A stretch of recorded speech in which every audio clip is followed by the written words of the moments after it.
Esses filhos, eles precisam de ambos, de pai e de mãe. E esse tempo de qualidade, com o referencial masculino e feminino, ambos os filhos precisam, tanto o menino como a menina.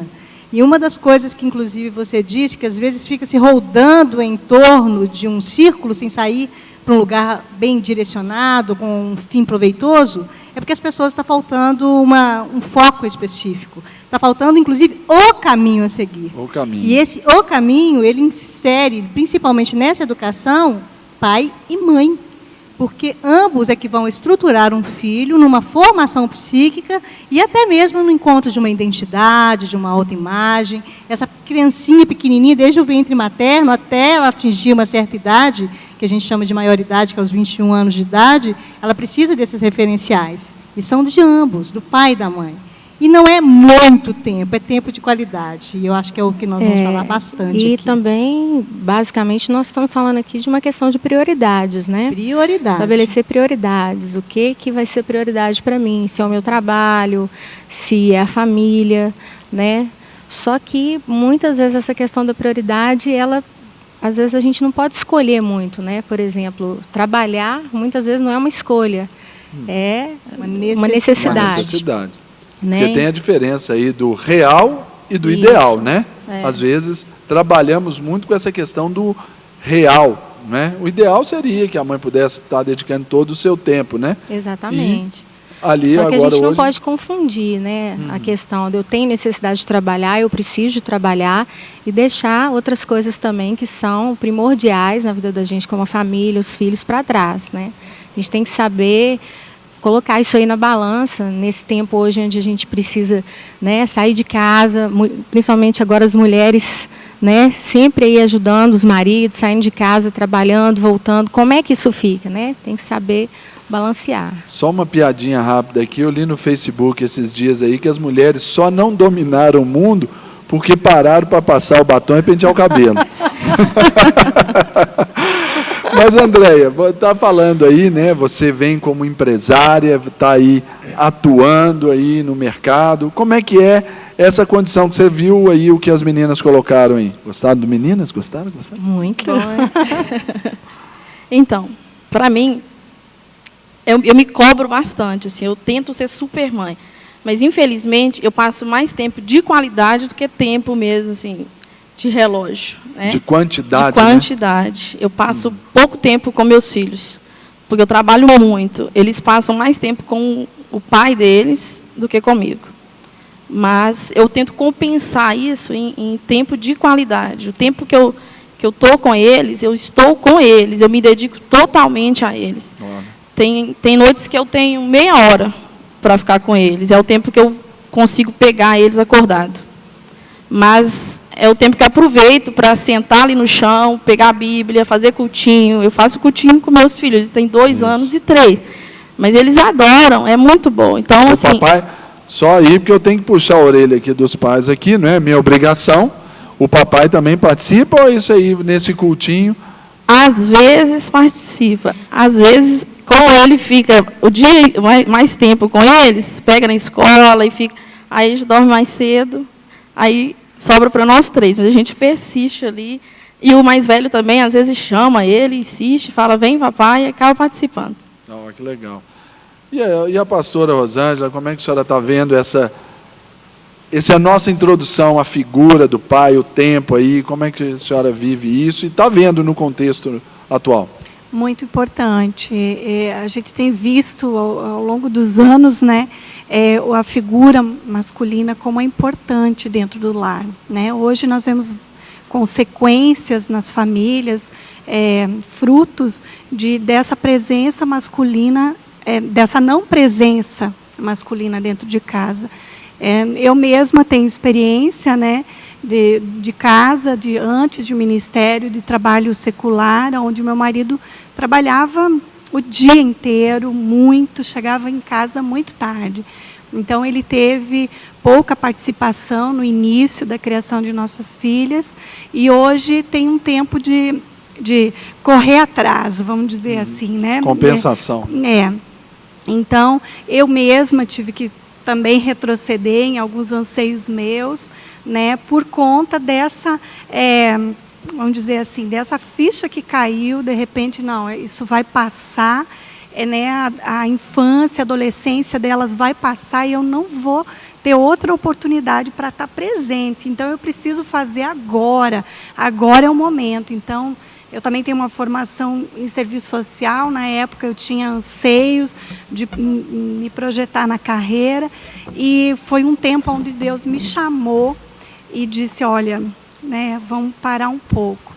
E eu trabalhei 20 horas por opção, né, para ficar outras 20 horas mais próxima das minhas filhas, mais próxima do ambiente de casa mesmo, até mesmo porque o meu esposo trabalhava muito, e ali o Senhor também começou a trabalhar a questão do nosso chamado, né? Então, ali foi um tempo onde eu vivi intensamente a maternidade, eu comecei a ver a importância da família, e ali Deus começou já a trabalhar muitas coisas que hoje nós estamos vivendo e podemos ter um pouquinho de experiência para passar para outras pessoas também. Eu queria levantar aqui a questão de pais mesmo, né, da presença masculina. Eu não queria que as outras meninas, como diz a... Isso, as meninas. E meninos. Isso. Eu acho que mudou bastante de um tempo para cá, né? Porque o meu esposo, ele, assim, desde o uniforme da escola, ele faz muita coisa. Então, eu acho que ele é muito presente. E eu queria saber a respeito das outras esposas que estão aqui, que elas falassem um pouquinho para mim, né? Para nós, sobre essa questão aí de pai presente, né? Assim, se ajudar mesmo, cuidar dos filhos em casa, dar banho, levar para a escola. É isso aí. Deixa eu pegar o primeiro gancho aqui. Mas defendendo os homens. Porque existem as exceções, né? Por exemplo, igual hoje. Não é que nós não encontramos. Quem viria não pôde vir, ok? Então a gente tem que deixar claro isso aí. Mas existem pais participativos, sim, não tenha dúvida sobre isso. Por exemplo, eu posso falar de mim. Trabalho com a Central Ministerial da Família e eu me vejo numa condição de que eu tenho que mudar a minha vida para que a minha vida seja uma referência, uma inspiração para outros homens. Porque a gente sabe, eu lido exatamente com essa falta, não é? Lá na casa pastoral, quando a gente atende casais, atende ali as famílias, normalmente as mães estão reclamando da ausência do marido enquanto cônjuge, não é só enquanto pai, não. Aí é aquela questão do marido na pluralidade de selo, né?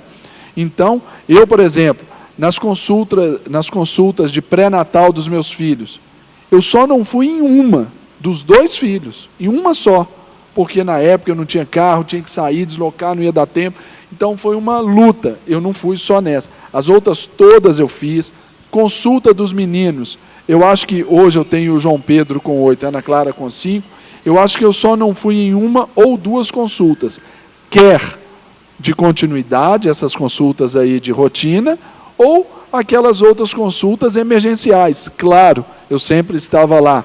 Cuido do material, vou comprar com a minha esposa, faço questão de participar disso tudo, porque eu sei, eu aprendi, mas eu não aprendi porque eu fiz um curso. Eu não sou psicólogo, né? Eu não fiz cursos aí, e não existe um curso superior de criação de filhos para pais. Não, não existe isso. Eu fiz porque eu quis aprender. Então, para você, papai que está assistindo, para você, jovem, que um dia pensa em se casar, veja, procure bons exemplos, não é? Um dia eu cheguei na mesa lá de jantar, lá da casa do meu sogro, tinha dias de namoro, né?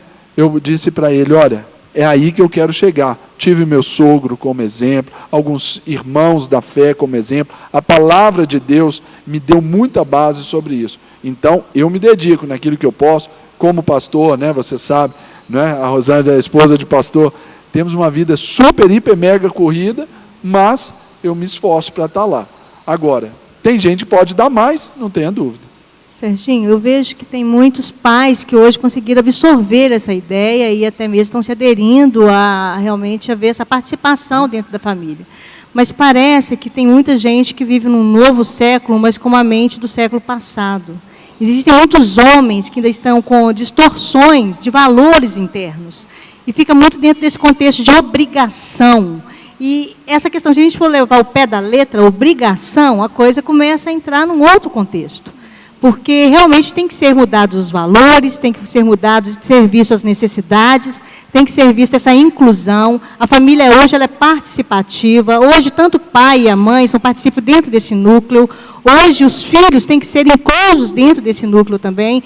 Por quê? Inclusive até mesmo a questão de tirar responsabilidades de filho dentro desse contexto já é um outro distúrbio, já é um outro, inclusive, do tempo passado. Não, o menino tem que saber de nada. Não. Criança tem que saber de tudo. Tem que participar, tem que estar incluindo ele dentro do contexto familiar, ele tem que ser participativo dentro da realidade familiar, ele tem que saber como que a coisa gira, como que realmente é aquele núcleo, como que é aquela família, porque a sociedade é um todo, mas cada família é única. As realidades, são elas têm que ser diferentes. apresentadas, são diferentes e elas precisam ser apresentadas aos filhos. Por exemplo, biblicamente a gente vê em N situações bíblicas, não é? Talvez você de casa não tenha o hábito de ler a palavra de Deus, a Bíblia Sagrada, mas a Bíblia Sagrada nos mostra muito isso. E um texto que me veio aqui, quando você falou a respeito da participatividade dos filhos, eu observo, sabe, que, por exemplo, naquela passagem da viúva que procurou o profeta porque os filhos estavam a ponto, os filhos foram de extrema importância para aquele papel de virada. Não é? Ela estava ali com os filhos a ponto de serem vendidos por escravos, não é? E ela clamou ali o profeta, olha, meu marido participava com você, fazia com vocês, e agora nós estamos aqui numa situação difícil. O profeta foi muito claro, olha, vai lá, fecha a porta sobre você, sobre os seus filhos, e como se ele desse essa ordem, olha, eles vão te ajudar. E a mãe, o que ela fez? Filho, traga as vasilhas para mim. Mãe, acabaram. Não, deve ter uma ali debaixo do tanque. Eu fico imaginando esse contexto. Então, os filhos participando de uma necessidade e até de um processo produtivo. Se a gente pode aplicar hoje, né, usando aí da exegese, né, a gente pode entender que aqueles filhos trabalharam pelo sustento da casa.